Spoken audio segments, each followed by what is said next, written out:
Hello and welcome to Cruel Crimes. If you're a returning viewer, then thank you so much for joining us again, and if you're new here, thank you for clicking on our video. Please like and subscribe to us as it really does help the channel to grow. We are a new true crime channel and try to improve our content with each video. Thank you all for continuing to help support us. Today's story is that of Israel Keyes. Israel Keyes was born in January 1978 in Cove, Utah. He was born to his mother and father, who were Heidi and Jeffrey Keyes. He was one of 10 children. He was the second oldest child. His older sibling was his sister, followed by him, and then by 8 younger siblings. He was raised in a very religious family. Israel was about 2 or 3 years old when he and his family eventually relocated to Washington. And in Washington, his parents bought a large amount of property, far up into the woods. They chose this piece of property because it was completely isolated from any neighbors or anyone else. And getting up there was nearly impossible due to the driveway. They lived in tents when they moved up there. They didn't have running water or electricity. Over time, Israel's father would construct a 1-bedroom cabin for the family. They still didn't have any running water or electricity. Israel and his siblings never went anywhere other than church. They attended 2 separate churches. They were educated at home by their mother. They had no neighborhood friends, none of the typical childhood experiences that most people have. His parents, in particular, were deeply religious. They also did not believe in any kind of government interference at all in their lives, or any type of modern medicine. He used to enjoy going hunting and other outdoor activities as a child. He would go out and catch frogs and other small animals. When he was 14 years old, that's when he realized that he was different to other people. He stated, "Since I was 14, there were things that I thought were normal and that were okay that nobody else seemed to think were normal and okay." He told this story one time. He took a cat out into the woods. He had some friends with him, and he took the cat, tied it to a tree, and then shot it in the stomach.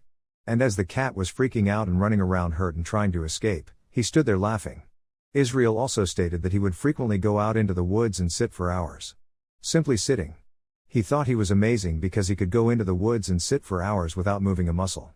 Just sit there in pure silence, and that was something that he did for fun. He'd also go out there and hunt and kill animals. He would even torture animals. When Israel reached the age of adolescence, he began to rebel. He decided he no longer wanted to be a member of the family's religious group, and that he was going to research Satanism. He began breaking into cars and homes, stealing items such as guns from people's homes and anything else he could find. His father disowned him after all of this bad behavior and Israel's rejection of the family's religious beliefs. His mother stood by his side, but his father did not want to speak to him anymore. He was effectively dead to him. As he got into his older teens, around 17 or 18 years old, this is when Israel would later say he committed his first assault on someone. He said that he was at a campsite and hiking place, and one of these girls that was with her group had got separated from them. And he'd been out in the woods, watching. He wanted to quench this thirst that he had to move away from animals and graduate onto people. And he saw this girl who had gotten lost and separated from her group. He went over to her and grabbed her. He threw her into a hut that they had there. He did what he did to her, and then he let her go. Israel would later admit that he beat himself up every day for the next 2 years. He vowed to himself that he would never let anyone go again. When Israel was 20 years old in July 1998, he enlisted in the United States Army.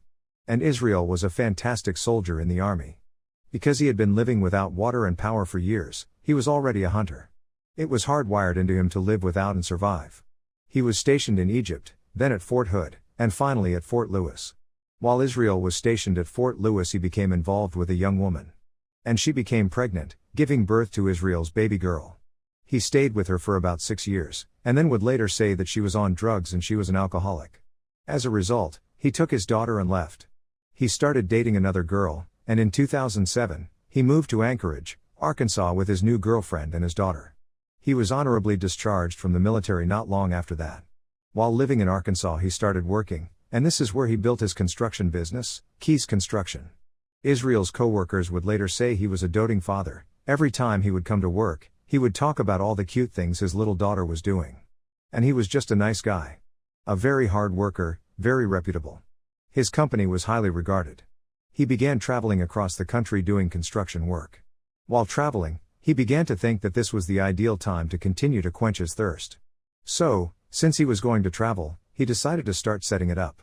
When he traveled to various locations, he used to make these things called kill kits. He had these 5-gallon buckets that he would fill with various items. Like ammunition, cash, and pieces of a shovel, etc., and he would take them to various locations across the country. He would either bury them or cover them with rocks.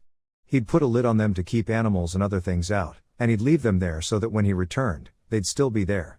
He'd have everything he needed right then and there, no matter how long it took. He could return to it years later. Israel would fly into a location where he would be working. Or stated that he would be working, and from there he would rent a car and then drive to places he considered remote or rural. Hiking trails in areas where he knew people would be. He had his plans in his head. Victims would come to him because he would hide in these places and wait for someone to come to him. If he went to someone's house, he would look around. And he always looked for a garage because he thought he could easily get into a garage. He would disconnect the phone lines because he stated that took care of the alarm systems. He would always check the backyard to make sure there were no children or animals.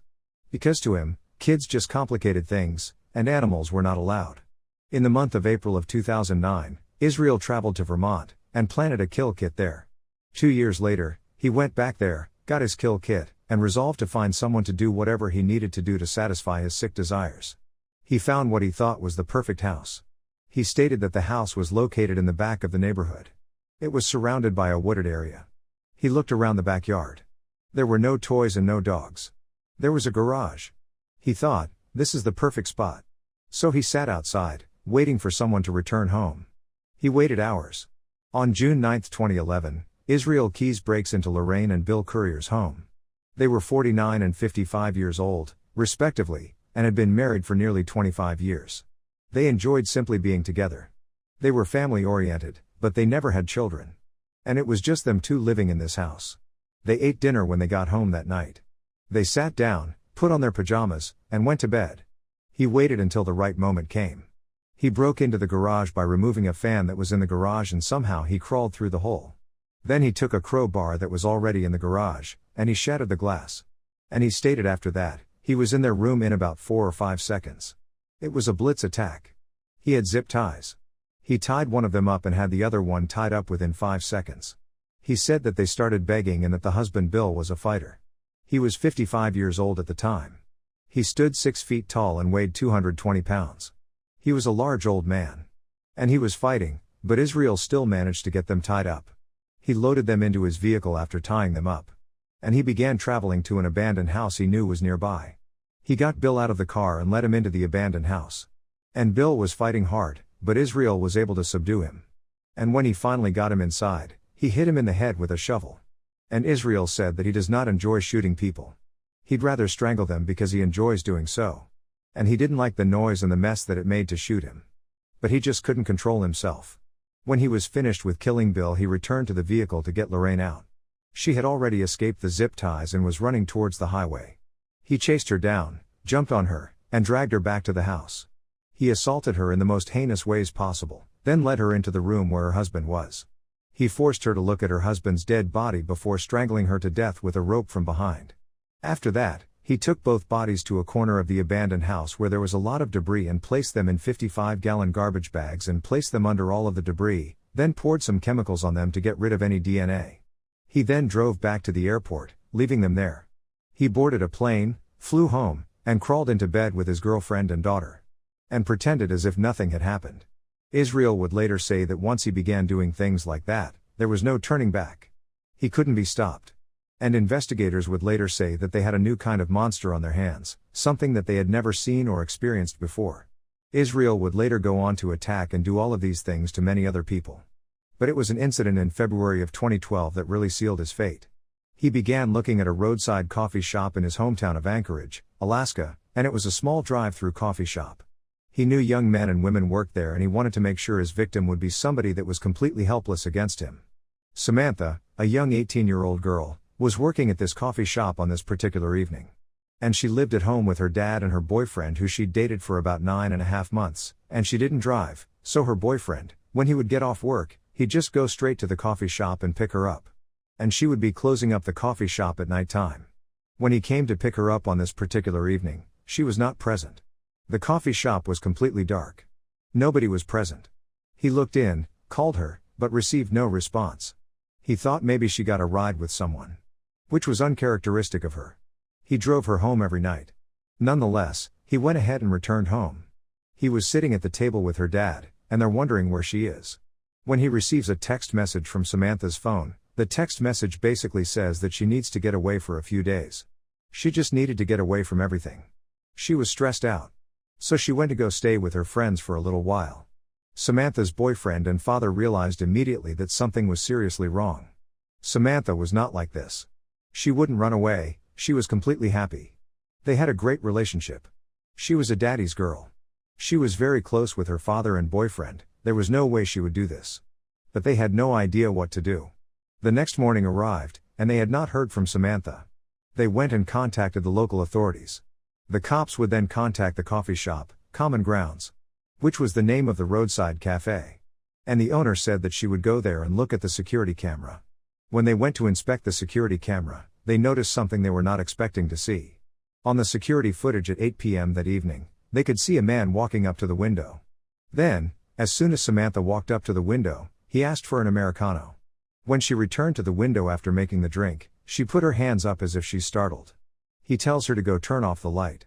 She goes over to turn off the light. He crawled through the window as soon as the lights went out. When he crawled through the window, he got hold of her, he walked her outside and put her in his vehicle, and drove her to his house. At Israel's house, where he lived with his girlfriend and his 10-year-old daughter, he had a shed that was outside. And in the shed, was where he would work on things, different projects, and his daughter and his girlfriend were not to come out there. He took Samantha inside and tied her up. And he brutally assaulted her. He later claimed that she was pleading for her life. She said whatever she could. He told her that he was just going to use her for ransom, that he wanted to get money, and that if she just cooperated, that he would let her live. She told him she had money in her bank account. So Israel returned to the coffee shop. He takes her ID, purse, and so on. Then he went back to his home, and he starts asking her information so he can go and get money out of her account. After that, he brutally assaulted her again and then he murders her. He killed her despite saying he was only going to use her for ransom. And he takes her body and simply stuffs it in a box in his shed. Soon after, he embarks on a week-long cruise with his family. When he returns, he pulls her body out, and she is completely frozen. It was bitterly cold there. He thaws her out, and he sleeps with her body again. At this point her family is frantically looking for her, there are posters all over offering rewards, her dad is out speaking to the press, begging the abductor, saying, "Come back and take me. You can have me. Just bring my daughter back." After the abduction, about 2.5 weeks later, from Samantha's phone, Israel texts her boyfriend's phone, and the text message said, "Corner Park, sign under Albert." And they knew right away that this was a park in their neighborhood. So they called the cops, and the cops went there. And underneath this picture of Albert, this dog, was a piece of paper in a plastic bag tacked to that board. When they got the paper out, it was a picture of Samantha holding the newspaper to prove she was still alive. He had applied makeup to her dead body in that photograph. He braided her hair to make her appear to be alive. He later admitted that he braided her hair the same way he braided his daughter's. One of the most startling aspects of this is that he sewed her eyes open. He used a needle and thread to sew her eyes open so she would appear to be alive on the photo. When the investigator showed her picture to her boyfriend and her father, it took them a minute because they had never seen her hair braided like that before. However, they confirmed that it was her. Israel began texting and acting as if he has her alive. And he wants $30,000 ransom, and that it needs putting into her bank so he could access it. However, the investigators made an agreement with the bank that whenever her account was activated, it would send them a notification. The problem was that every time they received the alert, it still takes 2 to 3 minutes to get there. Every time the cops arrived, he was gone. As a result, Israel began traveling throughout the country. And withdrawing $500, because that's the max that he could withdraw of the $30,000 that was sitting in the bank. And he got this money out a lot of times, until at one point, he went to one bank, withdrew the money quick, and when investigators looked at the security footage, they saw a white truck. And so they started looking for this truck. The white truck then led them to a white rental car that he was driving. They began alerting all cops in the area to look for this specific car. Then one of the state troopers noticed the car. And he followed it looking for a reasonable excuse to pull it over. Now Israel is driving, and when the cop noticed that he was going 3 miles per hour over the speed limit, he pulled him over. None of the investigators were expecting to find or figure out what they did. They did see that in his car when they searched it he had her wallet as well as her ATM card. However, they mistakenly believed that they were apprehending a man who had abducted her and was demanding ransom money. They had no idea what they would discover. It took some time for Israel to cooperate and tell them anything. They went to his house. They did not find her body. He had done something with it at this point, but the investigators still felt like this guy could have simply stole a car and it had the wallet in it. They have no idea that he is the one who did anything to Samantha. The investigators began to work with him. The FBI was involved, and they started their interrogations with Israel. Eventually Israel revealed that he went to a 700-foot deep Alaskan lake that completely freezes over. Basically, he cut a hole in it in order to fish, and from there he dropped pieces of her body down there. He also used it as bait when fishing. And the investigator later would say, "Did you catch any fish while you were fishing there, disposing of her body?" And he said, "Of course I did, I took them home and fed them to my family." Israel also told them about the situation of the couple, Lorraine and Bill. They returned to that house, which had been demolished due to a large number of squatters living there, and it was simply beyond repair. The investigators spent 2.5 months in the rubbish and rubble looking for their bodies, but they never found them. Israel was well aware that he would be found guilty. And he demanded the death penalty immediately. And he offered the investigators information on all of the other murders that he had committed, as well as the location of their bodies, if they would promise that his name would not be made public because he was trying to protect his daughter. But somehow word got out to the media. He then pulled back. He ended up getting a razor and killing himself in his jail cell. The investigators were devastated because they were aware, or suspected, that Israel had murdered at least 11 people. Israel's kill kits were discovered all over the country. Investigators later stated that if he hadn't told them where Samantha's body was, they would never have discovered it. He would have gotten away with it if he hadn't been pulled over. He had never been on their radar. He never made anyone suspicious. Everyone assumed he was just a nice guy. According to the findings of the investigators, the girlfriend and daughter had no idea anything was going on. They claimed he never acted strangely. He was just a regular nice guy, a devoted family man. So that's all for today's story, guys. If you enjoyed today's video or any others on our channel, then please like, share and subscribe.